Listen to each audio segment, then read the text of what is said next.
Kasih karunia dan damai sejahtera Allah Bapa kita dan anaknya Tuhan Yesus Kristus menyertai saudara. Amin.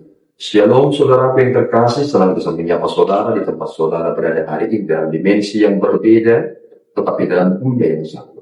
Sebagai insan yang diciptakan untuk Tuhan, sebelum melakukan rangkaian aktivitas kita pada hari ini, marilah kita mengawalinya dengan memuliakan Tuhan lewat pujian kita dan mendengarkan firman Tuhan.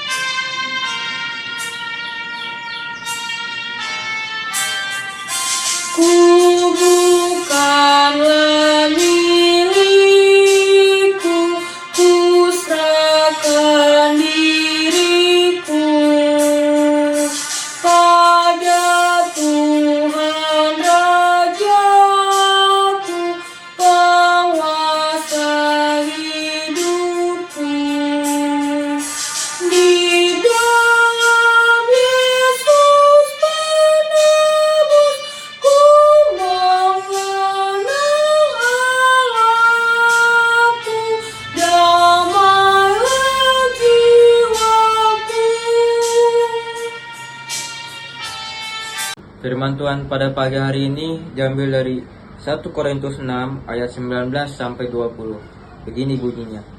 Atau tidak tahukah kamu bahwa tubuh kamu semua adalah bait Roh Kudus yang tinggal di dalam kamu? Roh yang kamu peroleh dari Allah, dan bahwa kamu bukan milik kamu sendiri. Sebab kamu telah dibeli dan harganya telah lunas dibayar. Karena itu muliakanlah Allah dengan tubuhmu. Demikianlah firman Tuhan.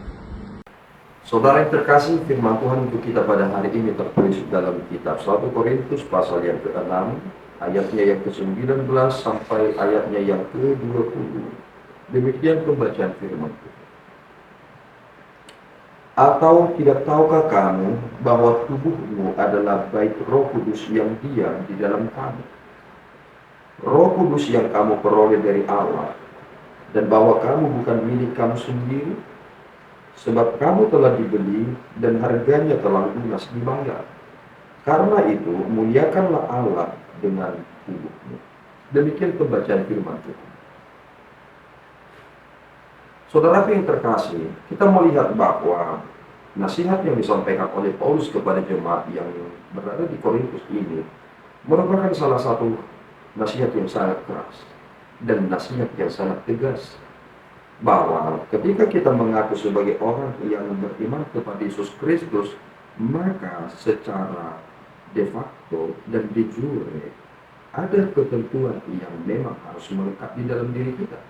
Secara hukum, kita tunduk kepadanya karena kita telah dibeli. Secara fakta, kita menunjukkan tentang kesetiaan kita dalam dunia ini. Jika kita memperhatikan dalam teks kita hari ini, ternyata ada hal yang disampaikan oleh Paulus supaya kita mencermati perjalanan hidup ini. Dia mengatakan dalam 1 Korintus 6 ayat 12, segala sesuatunya halal bagiku, tetapi bukan semuanya berguna.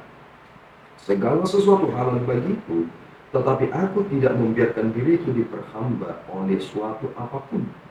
Dia tidak mempersoalkan makanan dalam hal ini. Artinya orang Kristen tidak lagi mempersoalkan hidup terkait tentang makanan itu. Makanan itu diperuntukkan untuk tubuh. Tetapi tubuh kita inilah yang menjadi sangat penting esensinya. Paulus mengatakan bahwa di dalam tubuh kita berdiam Roh Allah. Artinya saudaraku, ketika Roh Allah ada di dalam diri kita, Roh Kudus itu berdiam di dalam diri kita. Karena kita peroleh itu dari Allah. Berarti yang mengambil kendali dalam hidup kita adalah Roh Allah. Tetapi jika saudara menjadi sosok yang senantiasa mengambil alih sendiri, kedeginan saudara merespon, kemudian saudara sesuka hatinya hidup, maka saudara menyingkirkan Roh Allah yang berdiam di dalam diri saudara. Mengapa dikatakan bahwa Roh Allah berdiam di dalam diri kita, dan dikatakan bahwa tubuh kita ini adalah bait Roh Kudus? Karena ternyata dari tubuh kita ini ingin dikerjakan sesuatu hal yang nampak untuk memuliakan Tuhan. Ketika saudara datang ke bait suci, Saudara beribadah, saudara dilayani oleh Tuhan, bukan? Saudara menerima peneguhan ketika saudara datang beribadah. Artinya Tuhan yang melayani saudara ketika saudara beribadah. Sekarang ketika tubuh saudara itu dipenuhi oleh Roh Kudus, maka dari itu saudara memperhatikan bahwa saudara sedang melayani sesama saudara. Berarti saya tidak akan menjadikan diri saya menjadi batu sandungan kepada orang lain. Meskipun aku bisa menikmati semuanya, saya tidak boleh mempergunakan apa yang boleh saya nikmati itu menjadi batu sandungan bagi orang lain. Dan kemudian ada satu hal yang dikatakan oleh Rasul Paulus di bagian ayat 13. Tubuh bukanlah untuk percabulan, melainkan untuk Tuhan dan Tuhan untuk tubuh. Artinya, tubuh kita ini adalah untuk mempermuliakan Tuhan, bukan untuk kita pakai semena-mena. Makanya satu hal yang menjadi penting adalah kita telah dibeli dan harganya telah lunas dibayar. Kalau kita memposisikan diri kita sebagai properti, berarti kita ini bukan milik kita sendiri, tetapi sudah menjadi milik Allah. Karena kita sudah menjadi milik Allah, maka kita harus sepatutnya tunduk kepada Tuhan kita. Ini menjadi prinsip yang sangat penting. Karena tidak mungkin kita hidup di dunia ini dengan memiliki dua Tuhan. Kita hanya memiliki satu Tuhan. Kita di sini sebagai hamba. Berarti jika kita adalah hamba Tuhan, maka apa yang kita harus kerjakan di dalam dunia ini? Dikatakan bagian terakhir, karena itu muliakanlah Allah dengan tubuhmu. Oleh karena itu saudaraku, jika Tuhan telah memberikan tubuh ini kepada kita, dan kita adalah milik Allah, maka pikirkanlah perkara yang di atas. Jangan menjadi sesat, jangan hidup sesuka hati saudara, tetapi pikirkanlah perbuatan yang sungguh-sungguh memuliakan Allah, yang sungguh menguduskan namanya lewat perbuatan saudara. Tuhan Yesus memberkati kita berdua. Ya Tuhan, kami bersyukur atas berkat-Mu.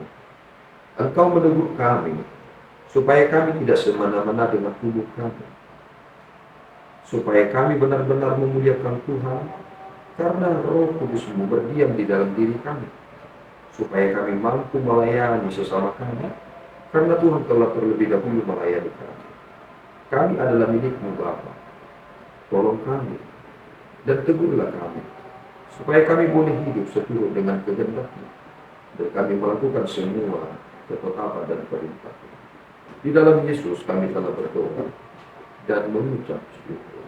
Anugerah Tuhan kita Yesus Kristus, kasih setia Allah Bapa kita, dan persekutuan Roh Kudus menyertai saudara. Amin. Tuhan Yesus memberkati.